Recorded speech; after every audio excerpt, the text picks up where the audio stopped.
scary stories.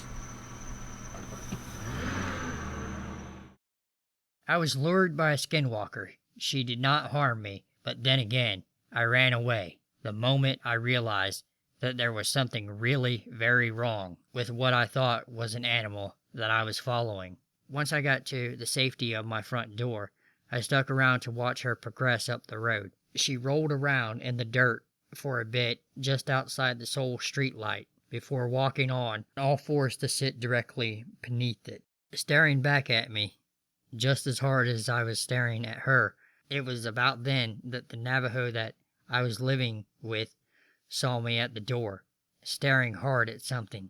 He followed my line of sight and saw her, and yanked me inside, bolting the front door behind us, and I was told not to go back outside for the rest of the night. She could have hurt me, but she didn't. I don't know why. Nobody did. Not even the medicine man who was called in as they kept coming back to our home. I lived there for 7 years. They came to the 3 different residences that we lived at intermediately. They never left any medicine bundles. They just prowled our home, terrified the crap out of my family dog. One did enter our house. Why did all this go on? A woman's jealousy, according to a medicine man. Apparently, that jealousy didn't warrant direct harm, but the sleep deprivation and resulting trauma were harmful enough.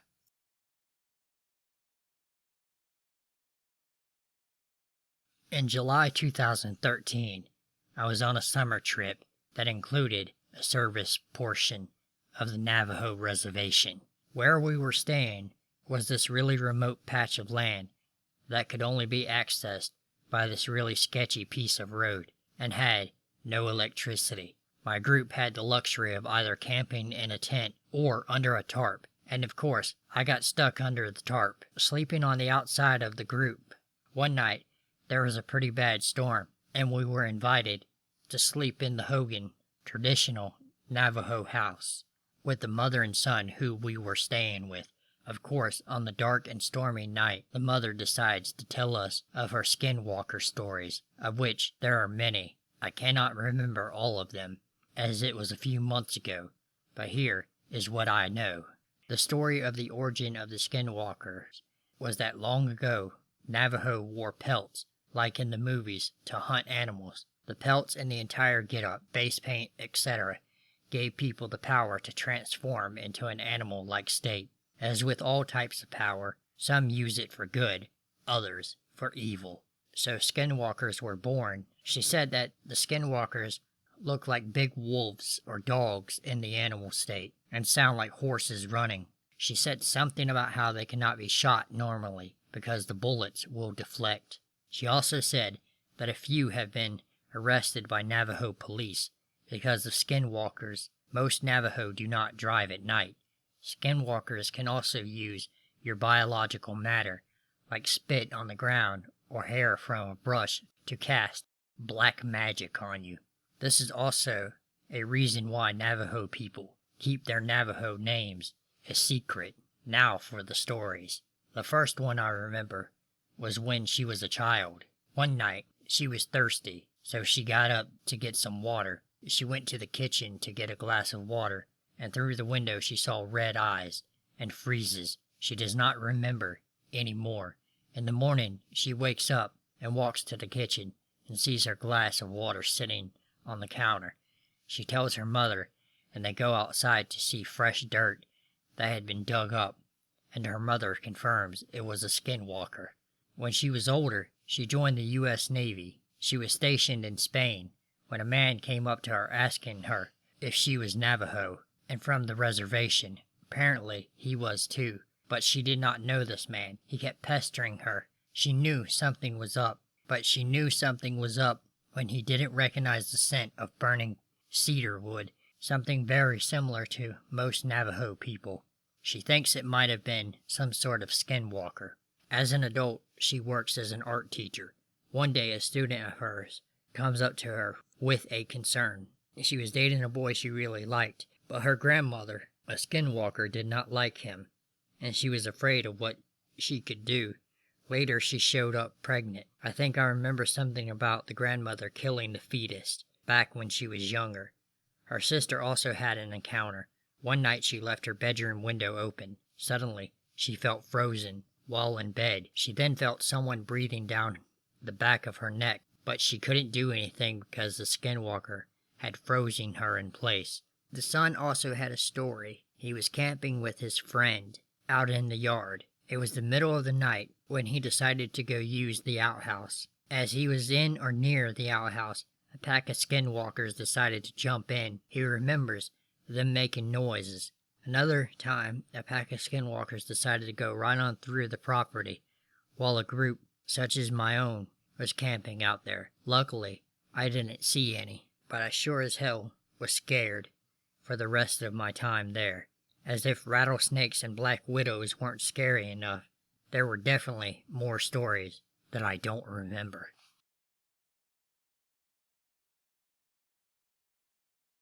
So I was out on a camping trip with a few friends. We were camping in the woods, and we were going to go hunting. We had just gotten finished setting up our tents when we hear the strange noise coming from the southwest part of the woods.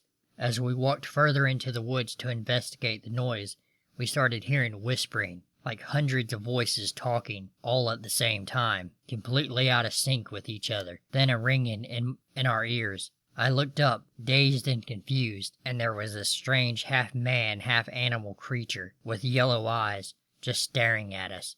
An overwhelming sense of dread came over me. Then it disappeared, and the ringing in my ears and the whispering stopped. We all ran back to the truck and got the hell out of there. We didn't even bother packing up our tents. We just left. I was 16 when the little doctor started tormenting me. At first, he played some tricks to scare me. Tricks like banging on my window at night or whistling when I was outside using the outhouse. These tricks scared the crap out of me, but I always tried to ignore them, putting on a false bravado, and I did not even tell my parents. Some of the tricks got more and more mean. My cat went missing for a couple of weeks before I found her dead body outside my window. She looked like she was mauled, not eaten, just chewed on. Then our sheep started to get sick, and the lambs were either dying or going missing too. I would wake up most mornings with scratches and bruises during this time. Animal bones would be outside my window. Toward the peak of the attack, I started feeling a sharp pain in my scalp. There was a small bump causing it, and I asked my dad to look. He grabbed tweezers and a knife, making a small cut into my scalp. I saw my dad in the mirror with a worried look. He started giving me tea and getting me up to pray every morning. The tricks stopped, but I still felt this fear in the pit of my stomach. I slowly became accustomed to this presence. It started to go to the back of my mind, and I slowly stopped drinking the teas altogether. When I had completely stopped drinking my dad's tea, I remember waking up late at night. There was rustling coming from my closet. Trying to ignore it, I closed my eyes. Then, silence. Opening my eyes, I saw a tall figure standing over me. It had the features of a man and a woman. It had huge eyes full of sadness and pain. It leans down inches from my face and covers my mouth with a hand. Shh, he doesn't like screaming. I'm so sorry. I'm so sorry. Sorry, sorry, sorry. It whimpered. I could not move. My voice had left me. All I could do was stare into those dilated pupils. The noise in the closet started to get louder. I was able to shift my gaze into the inky darkness. A leg came out, then an arm, and finally, a face. Hello, my child. It grinned, taking up half of its face. It began to waddle closer to me, and all I could think was, he has too many teeth. Why is his legs so long if he is so short? Why does he look like a quilt of skin? Why does he have a child's head? That's a doctor's coat. As he gets closer, his features are so grotesque. He looked like someone got random body parts and put them together. His smile is wide and fills most of his face. His teeth are rotten baby teeth filled to a point. He reaches the foot of my bed and lifts the blanket over my right foot. Ah, it seems like a good foot. Large and calloused. Good for running, he says as he inspects with large palms and 7 slender fingers. Then he reaches into his white doctor's coat and pulls out a large hacksaw. "I'm the doctor, my child. It's time for our operation." He starts to bring the saw closer and closer to my ankle, just above the joint. The tall figure still has its hands over my mouth, and I still can't make a sound. I look back into the slender figure's eyes. It is still saying sorry over and over. I kick the doctor and push the tall figure, screaming as loud as I can. My dad begins to stir in the next room. The doctor jumps up, his smile now gone. "I'll be seeing you again, child." The two run into the darkness of my closet as my dad burst into my room. Ever since that night, I started having night terrors. Things chased me, tortured me, and I even had many dreams of dying. These lasted for years before I finally fought back. Slowly, I was able to face my fear of the little doctor and his nurse. I am still recovering from this experience. However, I feel like a night terror is coming. I'll stay up the entire night. In the early stages, I had once stayed awake for 4 days. My dad helped me through much of the problems I suffered. It was not until recently that my dad told me I sleepwalked. He told me that it did not happen until that night. Most of my sleep problems didn't start until that night. The creepiest thing I have ever did was apparently getting up and standing at the foot of my parents' bed. My dad said he called my name, and I just looked at him with a wide grin and whispered, "I'm so sorry."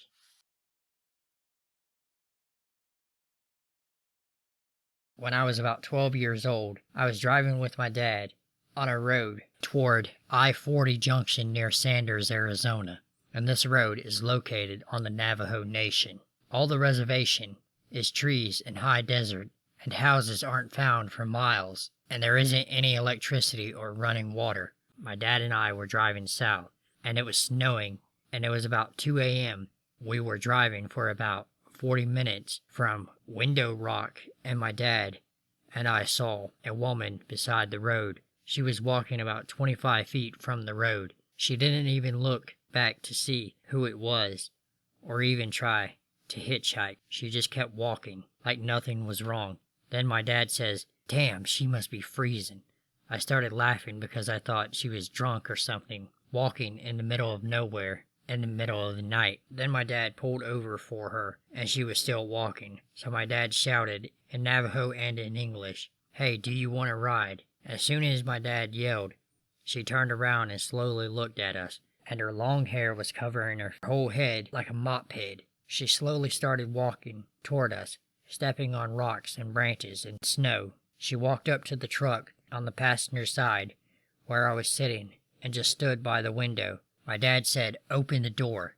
Jump in the back." As soon as I opened the door, she just took off running into the dark forest.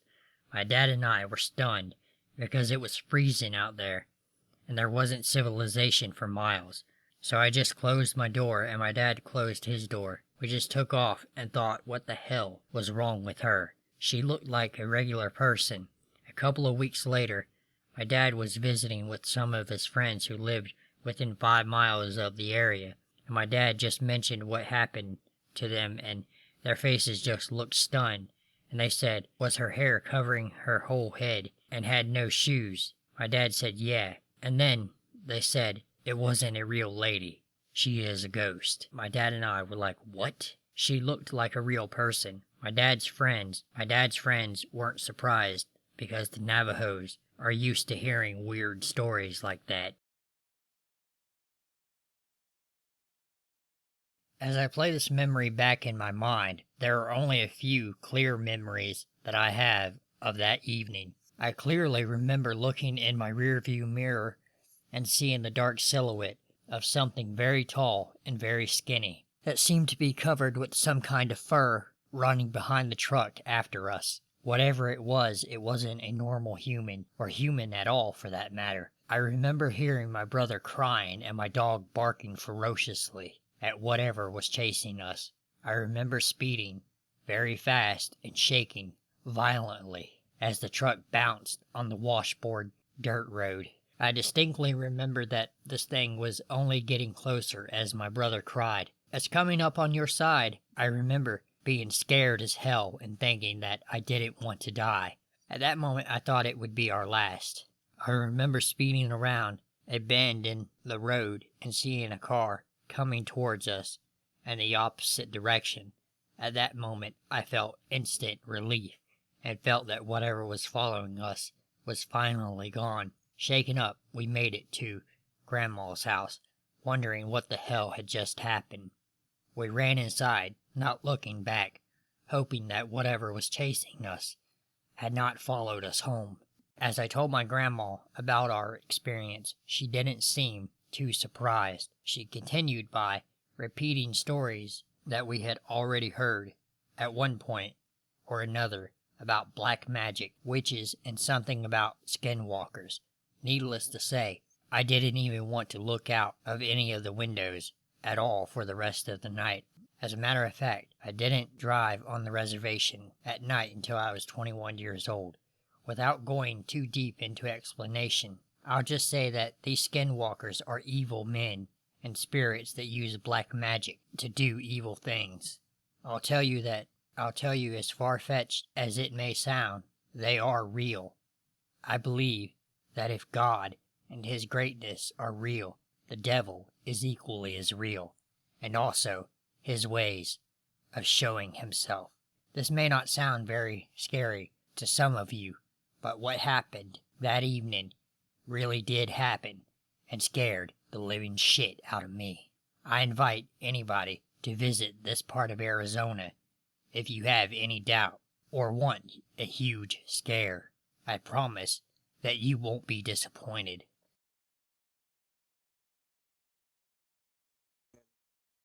This happened about 6 years ago when I was working as a rookie for the Highway Patrol.